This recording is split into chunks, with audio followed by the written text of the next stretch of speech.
Well, g'day curd nerds. Today we're making a cheese that's from Ricky Carroll's home cheese making book, 3rd edition. It's called Guido's Hard Italian Cheese.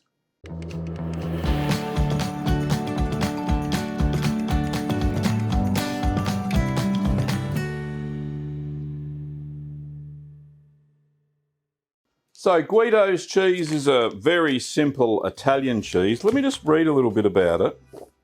So in the book, it's on page 146. So that's good to always have more than one edition, of course.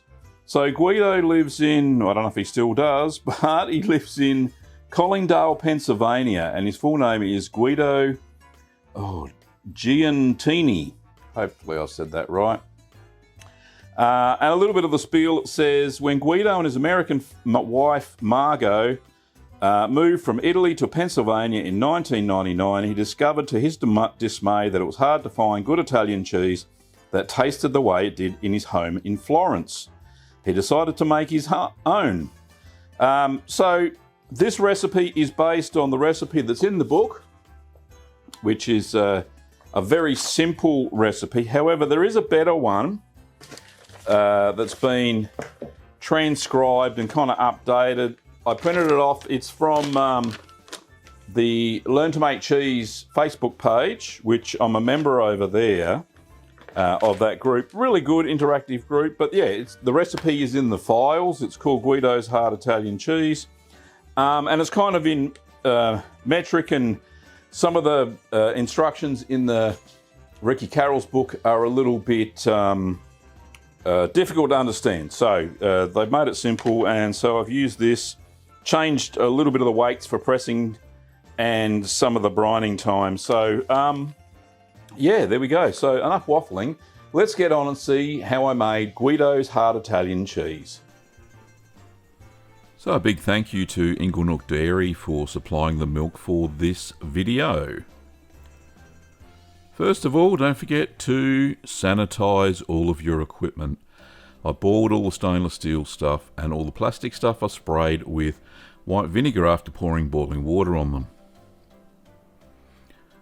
To make Guido's Hard Italian Cheese, you'll need 8 litres or 8 quarts of whole cow's milk, at least 3.25% fat, 1/4 teaspoon of thermophilic B, that's ST and LB starter cultures, 1/2 teaspoon or 2.5 millilitres of calcium chloride diluted in 1/4 cup of non-chlorinated water, 3/4 teaspoon or 3.75 millilitres of single strength liquid rennet diluted in 1/4 cup of non-chlorinated water.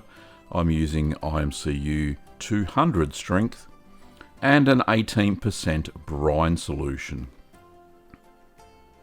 So pour all your milk into the pot and give it a good stir. If you need to whisk any cream in, this is the time to do it. That is floated at the top in the bottles. So heat your milk to 32 degrees Celsius or 90 degrees Fahrenheit. You can see there I've taken my milk from the stove top where I heated it up and put it into a water bath using a precision cooker to maintain the target temperature.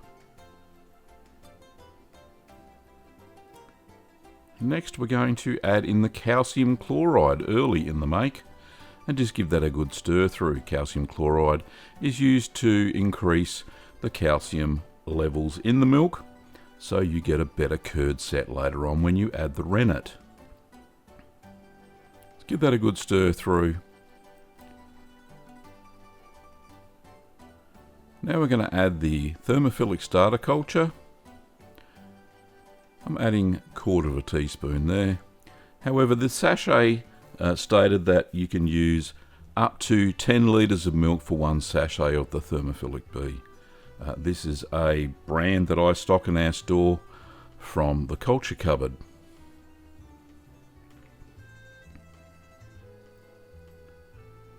So we need to allow that to rehydrate so you can stir into the milk better. Just pop the lid on and wait for 5 minutes.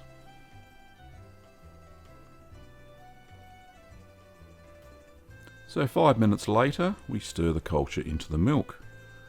Some of it hasn't rehydrated, but that won't matter. There's a lot of culture in there. So give that a good stir so it's mixed thoroughly through the milk.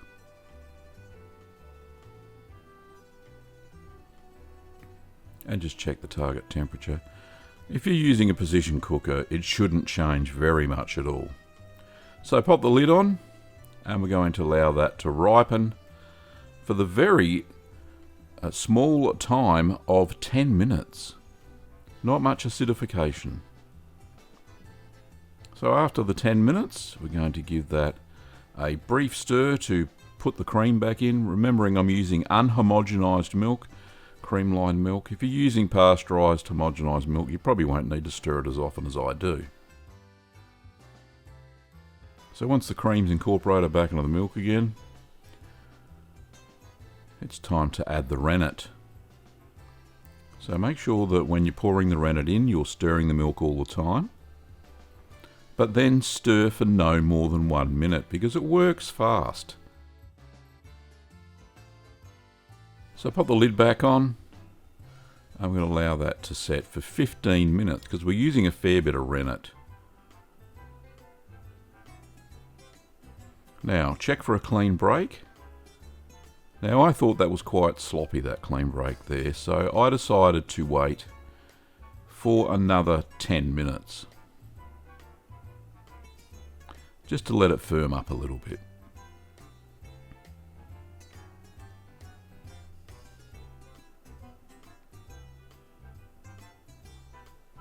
So we're going to check for a clean break once more. And that's a lot less sloppier, that looks much better.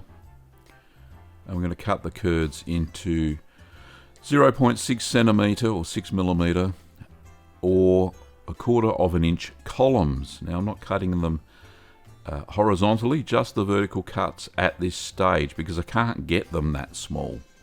So there's a little bit of a trick. But first of all, we're going to allow the curds to heal a little bit so they don't fracture when we stir them. We'll allow them to heal for 5 minutes. This is because the coagulation time was on the lighter side.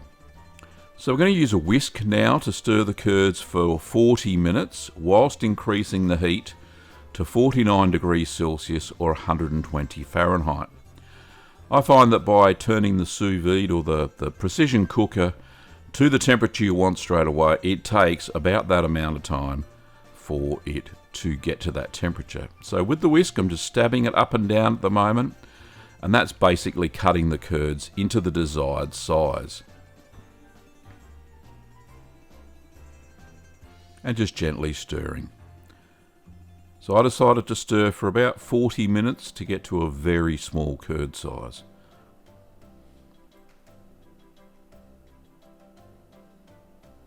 So by the time we're finished, it's very small. They're about the size of a plump cooked rice grain. Maybe a little bit bigger, but very small indeed. And you'll have a lot of whey left over. So just confirming that the temperature is correct, very close to 49 degrees Celsius. Now you notice that the precision cooker is set at 50. Rarely does it get to the exact temperature that's set on the precision cooker. Usually it's about 1 degree Celsius lower in the milk than it is set on the precision cooker. So I'm just removing all the heating that we need now. That's all over. Maybe I should have put the lid on so no water splashed into the whey.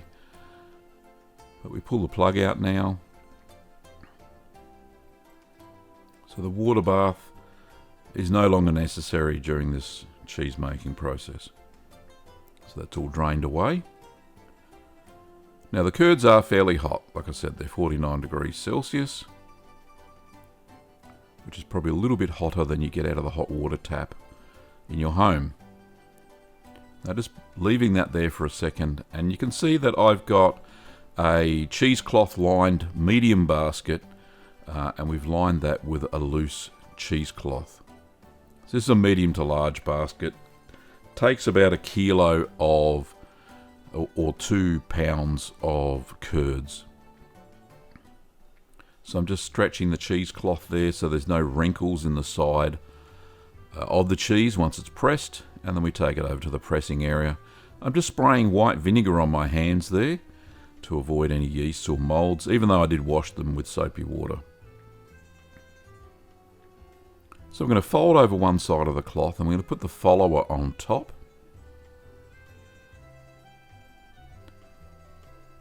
And we're going to put it into the cheese press. This is a spring type cheese press, and the spring is rated at 50 pounds or 22.5 kilograms of pressure when using a basket with a diameter of between 150 and 170 millimeters across the top. You can see how I use this cheese press in this video in the info card. So I'm tightening down the screw, not all the way. We don't need maximum pressure straight away. So about 11 kilograms or 20 pounds of pressure for 15 minutes.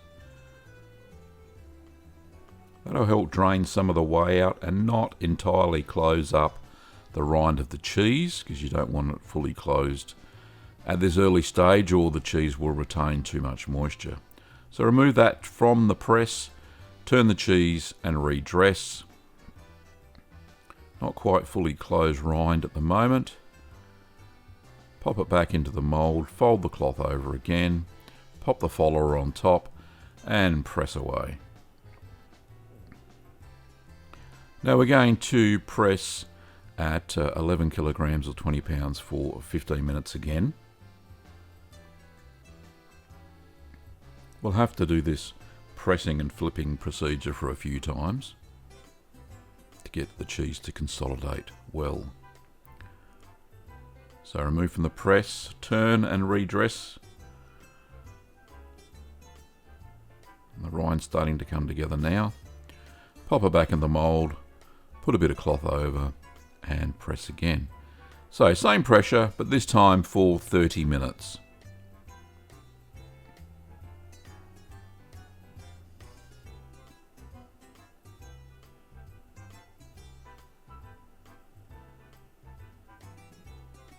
So once again, remove from the press, turn the cheese, redress it again.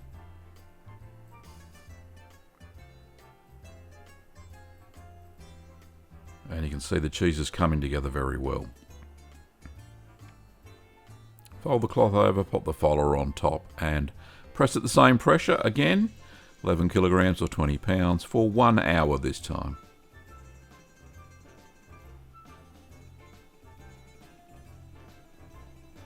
So an hour later, remove from the press, turn and redress.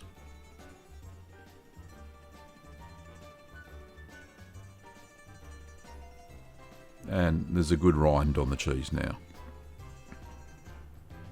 Hasn't locked in too much moisture. We've had free flowing whey out of the basket during the entire pressing process. There's no cloudy whey. If you're pressing it too hard, it'll be cloudy. I'm going to press for 12 hours at the same pressure, 11 kilograms, 20 pounds. So 12 hours, or that can be overnight. So the next day, for me it was anyway, it was time to brine the cheese. So remove that from the press. Now be careful, because we have pressed for a long time, the cheesecloth may stick a little bit to the cheese. Gently pull it away and you won't have any issues.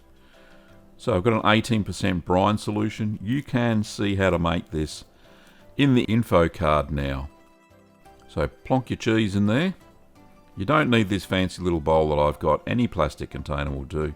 If you've got some cheese floating, just sprinkle a little layer of salt over the top.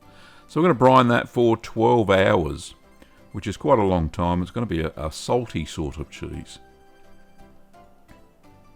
So 12 hours later, we're going to remove it from the brine and place it onto a drying mat.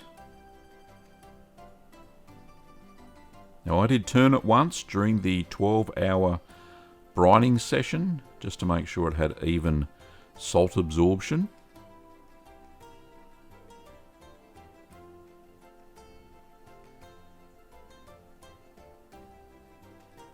So using some paper towel, just dry off the brine. And we're going to allow it to air dry for 3 days, and I'm going to turn it twice daily. This is because I'm vacuum packing the cheese. If you're not vacuum packing the cheese and want to form a natural rind, you can pop it straight back into the ripening box and ripen it at the target temperature you'll see in a minute. So the post-brine weight is 900 grams or 2 pounds, which is a fairly good yield for using only 8 litres of milk.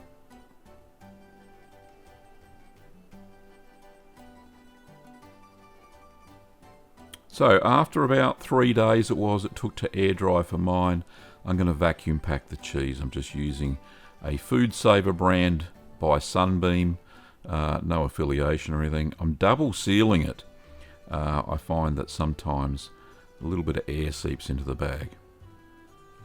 So vacuum that. It's not moist, so you can vacuum it as fast as you want. And once again, I'm double sealing it again. So I'm going to pop that into the cheese fridge after I've written on it. Got to figure out how long for. So ripen at 13 degrees Celsius or 55 Fahrenheit for 3 weeks in your cheese fridge. Don't forget to turn it at least twice a week. Anyway, back to Gav. So there you have it. That was how you make Guido's hard Italian cheese. There's 2 versions, well, 2 aging alternatives on the recipe from the Learn to Make Cheese website, and one is a natural age rind.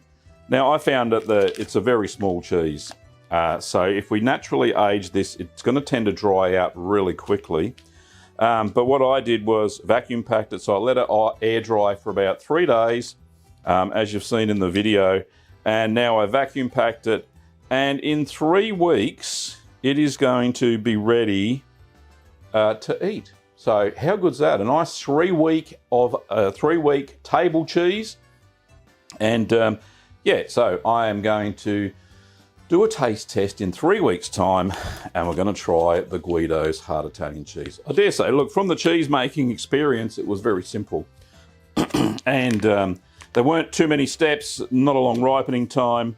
And yeah, it's 100% cow's milk, and yeah, really good cheese. So we will find out what it tastes like in the taste test in 3 weeks' time.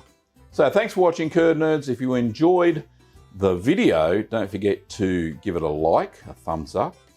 If you enjoyed cheese making in general, then don't forget to subscribe to the channel, and you'll get notified of more cheesy content like this one. Well, thanks for watching, Curd Nerds, and I will see you next time.